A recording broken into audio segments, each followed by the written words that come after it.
오늘 통독본문은 욥기서 31장부터 33장입니다. 새로운 인물이 등장합니다. 그는 엘리후로서 세 친구의 답변은 부적절한 것이라고 지적하고, 또한 욥에게는 하나님께서 의인을 순전하게 하기 위해 고통을 사용하실 수 있다는 말로써 욥기서의 이해를 돕는 한 측면을 보여줍니다. 욥기서 31장. 내가 내 눈과 약속했는데 어찌 처녀를 주목하겠나? 그렇게 한다면 하늘의 하나님께서 내게 무엇을 주시며 위에 계신 전능자께서 내게 어떤 유산을 주시겠나? 사악한 자에게 재앙이 떨어지고 악을 행하는 자에게 불행이 닥치지 않는가? 그분이 내 길을 살피시고 내 걸음을 헤아리시지 않는가? 내가 거짓말을 하거나 남을 속였던 적이 있던가? 나를 정확한 저울에 달아보면 하나님께서는 내가 정직한 사람임을 아실 것이네. 언제 내가 바른 길에서 떠났던가? 내 마음이 언제 눈의 유혹에 넘어갔던가? 내 손에 죄를 지은 흔적이 남아있던가? 만약 내가 나쁜 사람이라면 내가 뿌린 씨를 남이 추수해가고 내 농작물이 다 쓸모없게 되어도 어쩔 수 없을 것이네. 내가 언제 예쁜 여인에게 유혹되어 이웃집 문 밖에서 기웃거렸던가? 그랬다면 내 아내가 남의 집 하녀가 되고 다른 남자들이 그녀를 끌어안아도 할 말이 없다네. 그런 짓은 부끄러운 범죄 행위니 어찌 심판을 피하겠는가? 그것은 모든 것을 집어삼키는 불과도 같이 내 농작물을 몽땅 태워버릴 것이네. 내 집안에 있는 종들이 내게 불만을 터뜨린다고 저들을 괴롭힌 적이 있던가? 그랬다면 하나님께서 심판하시고 내게 따지실 텐데 무슨 말을 할 수 있겠나? 나를 어머니 태에서 만드신 그분께서 그 종들도 만드시지 않았나? 하나님께서 우리 모두를 만드시지 않았나? 내가 언제 가난한 사람의 기대를 저버리고 과부의 소망을 무시했던가? 나 혼자 맛있게 먹으면서 고아들을 못 본 채 했던가? 그렇지 않네. 사실은 내가 젊었을 때부터 저들을 돌보았고 과부들에게 도움을 주었다네. 내가 입을 옷이 없는 사람을 못 본 채하고 덮을 이불이 없는 가난한 사람을 무시했던가? 그들에게 양털 옷을 입혀 따뜻하게 해주었더니 그들이 나를 축복하였다네. 내가 언제 지위를 이용하여 고아들을 무시하는 짓을 했던가? 만약 그랬다면 내 어깨가 떨어져 나가고 내 팔이 부러져도 좋네. 나는 하나님께서 보내시는 재앙을 두려워하네. 그 위험 앞에 내가 어떻게 서겠는가? 내가 언제 금에 소망을 두고 정금을 우상처럼 소중히 여겼던가? 내가 언제 재산이 많다고 자랑하며 내 손에 돈이 굴러 들어온다고 우쭐대던가? 태양이 빛을 발하는 것을 보고 청명한 달을 보며 내 마음이 유혹을 받아 손을 모아 경배하던가? 이것 역시 심판받아 마땅한 죄악이네. 그랬더라면 위에 계신 하나님을 배반한 것이지. 내가 언제 원수가 망했다고 즐거워하고 재앙을 당했다고 기뻐했던가? 절대 그렇지 않다네. 나는 내 입술을 함부로 움직여 원수를 저주한 적이 없네. 내 집에서 일했던 사람들이 그분의 고기로 배불리 먹지 않은 사람이 없다고 말하지 않았던가? 나는 나그네를 거리에서 자도록 내버려 둔 적이 없고 지나는 여행자에게도 문을 열어 대접했다네. 내가 다른 사람들처럼 내 범죄 행위를 숨기고 가슴에 묻어둔 적이 있던가? 사람들이 모욕하는 것이 두려워서 내 죄를 고백하지 않거나 밖으로 나가지 못한 적이 없네.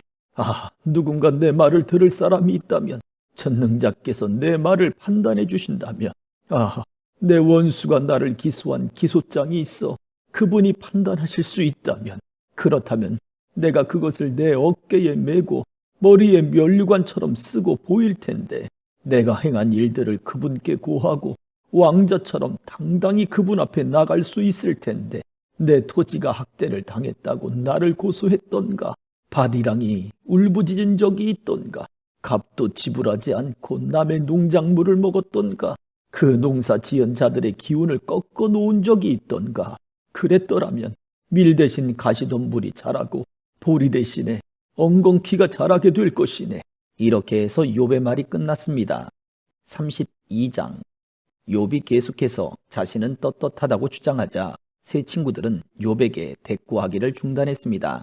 그러자 람 족속의 부스 사람 바라겔의 아들 엘리후가 화를 냈습니다.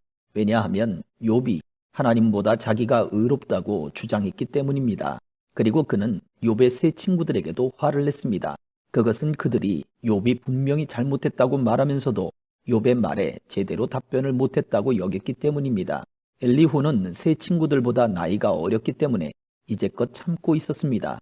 이 세 사람들이 더 이상 대답하지 못하자 엘리후는 화가 났습니다. 부스 사람 바라겔의 아들 엘리후가 이렇게 말했습니다. 나는 어리고 당신들은 나이가 많기 때문에 내 생각을 말하지 못하고 머뭇거리고 있었습니다. 나이가 많은 어른이라면 지혜로운 말을 할 수 있다고 생각했지요. 그렇지만 사람에게 총명을 주는 것은 사람 안에 있는 영과 전능자의 호흡이더군요. 나이가 많다고 해서 지혜로운 것이 아니고 바른 것을 아는 것도 아니더군요. 그러니 내 말을 들어보십시오. 나도 의견을 말하겠습니다. 당신들이 답할 말을 생각할 동안 나는 그 말을 기다렸고 당신들의 의견에 귀를 기울였습니다. 나는 열심히 들었습니다만 당신들 중에 그 누구도 욥의 주장을 반박하지 못하고 그의 말에 제대로 답하지 못하더군요. 우리가 지혜를 찾았다. 욥을 반박할 수 있는 분은 오직 하나님뿐이시다 라고 말씀하지 마십시오.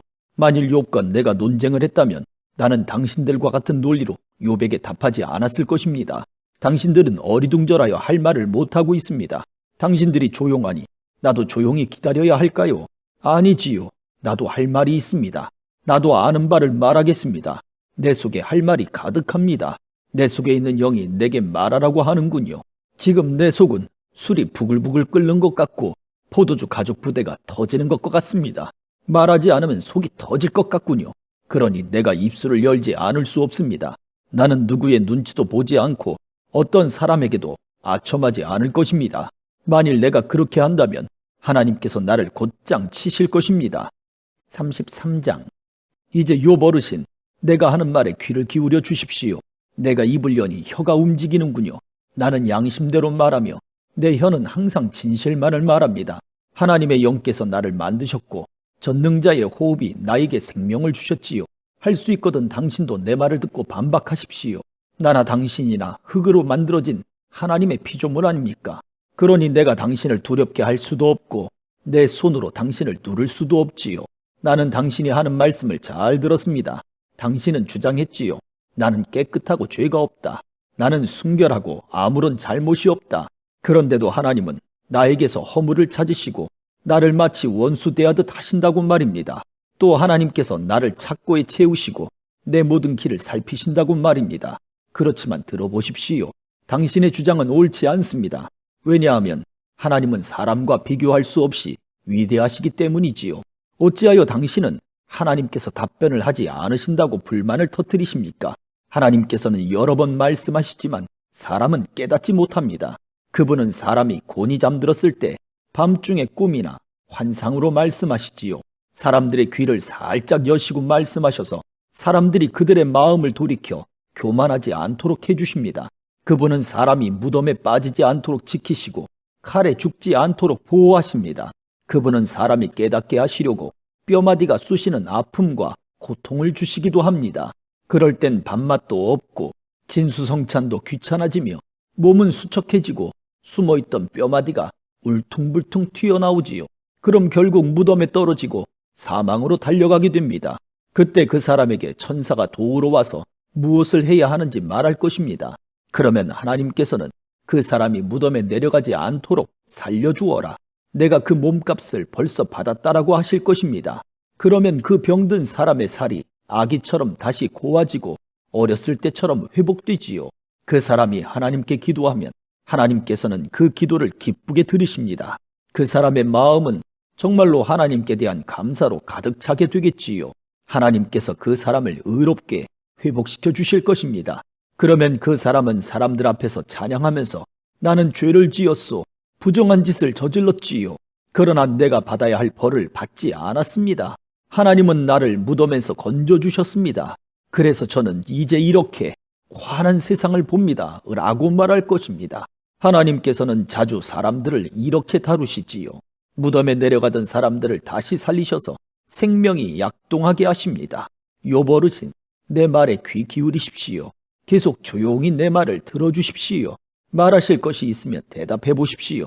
그러면 내가 분명히 대답해 드리겠습니다. 그렇지 않다면 내 말을 계속 들어주십시오. 내가 지혜를 가르쳐 드리겠습니다. 아멘.